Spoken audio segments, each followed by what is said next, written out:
Ghana Broadcasting Corporation, Twin City Radio, and this is news at 9. In the headlines, National Association of Registered Midwives of Ghana says sanitary pads should be tax-free. Eradication of NTDs Neglected Tropical Diseases Program launched by RECFAM in our district. And Lower Pra Rural Bank PLC Shama holds its 35th annual general meeting.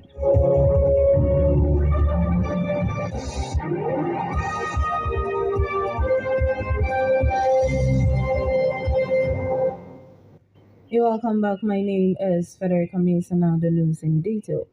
The Public Relations Officer of the National Association of Registered Midwives Ghana, Rosita Intriwa Boache, has called on the government to take off what she refers to as luxury tax on sanitary pads to make them affordable for women and young girls. According to the midwife, who doubles as a maternal and child health advocate, the high tax imposed on the importation of sanitary pads make their use a preserve of the wealthy. Madame Boache described as unjust and unethical the government's appetite for making money from the importation of sanitary pads, hence making the prices go high. She noted that menstruation is a biological necessity, therefore menstrual products are essential to female health and well-being. She bemoaned how the high cost of sanitary pads makes it difficult for rural young girls to keep menstrual hygiene, a situation which pushes them into dangerous sexual activities with men.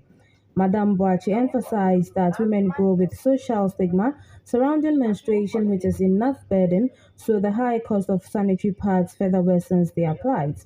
She made reference to the UNICEF data which says 1.8 billion people menstruate globally every month, and sanitary pads, which is the one commonest menstrual product used during this phase of natural reproductive occurrences, should only be for menstrual hygiene and not for menstrual luxury. Research and Counseling Foundation for Africa Migrants, RECFAM, a non-governmental organization in collaboration with the Municipal Health Directorate of our district in the Western North region, has launched a program dubbed Combating Yaws and Lymphatic Filariasis through sustainable awareness raising, economic empowerment, provision of a clean, drinkable water, and sanitation. The project is being supported by Anivast Foundation. The Awowin municipality is one among the 9 districts in the Western North region that are suffering from the neglected tropical disease NTDs.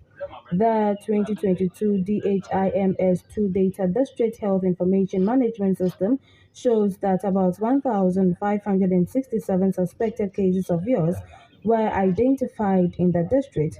276 out of the total number tested with RDT and 150 were diagnosed positive. According to the National Buruli Ulcer Control and Yaws Eradication Program of Ghana Health Service in our municipality, combating interventions planned since the confirmation such NTDs in the district is limited. Hence, the current prevalence rate continues to increase in an almost geometric progressive rate. In 2017, there were 96 suspected cases, whilst 2018 saw very astronomically increase to 273, which also jumped to 372 in 2019 and 1,576 in 2022. This data shows the endemic rate for yaws with little intervention in the district. Alfred Mbingo, who is the director of RECFAM, in an interview with GBC outlined some of the activities put in place by RECFAM with support from Anivast Foundation to combat the diseases. And we have a lot of activities we are going to undertake. Awareness creation is part of it. Atmospheric drinking water is part of it. Boreholes is part of it. Sanitation, a wash program is part of it. We are also going to pilot the distribution of green stove to those who are living with post-disorder ALS, that's elephantiasis. Because their legs are swelling, they cannot walk around anymore. Fetching firewood and so on is difficult. So RECFAM has come out with a stove we call a green stove, which you will use a stone to cook. For for a period of 2 years. Thing is that we are also going to empower them, give them some financial support to set up some businesses because they cannot work, and we also identify some of the institutions, whether those who can accept them because of their deformity, to work with them. That's why we also bring like even agri because mushroom farming is going to be part of it, especially with the ALF food disorder, so that they can have some protein. And if you hear the MCA mention, we are going to install a radio station purposely for that program. They tell you how sustainability the project will be. The FM station will also be online with Facebook and all of that, so that wherever you are, you can listen. We are going to communicate it together with the community communication center, so that once we are broadcasting it, they can listen to it live. So this radio station is for our wing. We are not only in Ghana, we are 501c3 in US, we are in Cameroon, we are in Nigeria, we are in 8 African countries. The District Director of Health, Mr. Joseph Abbas, Asin advised Ghanaians to visit health facilities for early detection and treatment. He called on the public to integrate people with such conditions into the society because stigmatization is one of the core reasons why people refuse to show up. Mr. Asin highlighted some of the critical symptoms of neglected tropical diseases, such as yours, to be observed at the initial stages. So for yours, you find some rashes, and it comes as a papules, nodules, or something on your skin. So those are signs and symptoms of yours. The commonest one being the rashes. You may also find papules.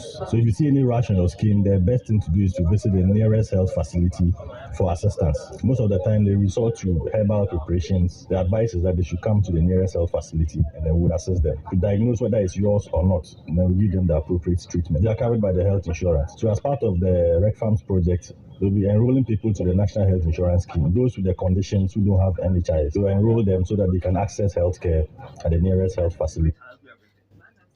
You are still listening to the Twin City Radio News at 9 to other stories. The President, Nana Akufo-Addo,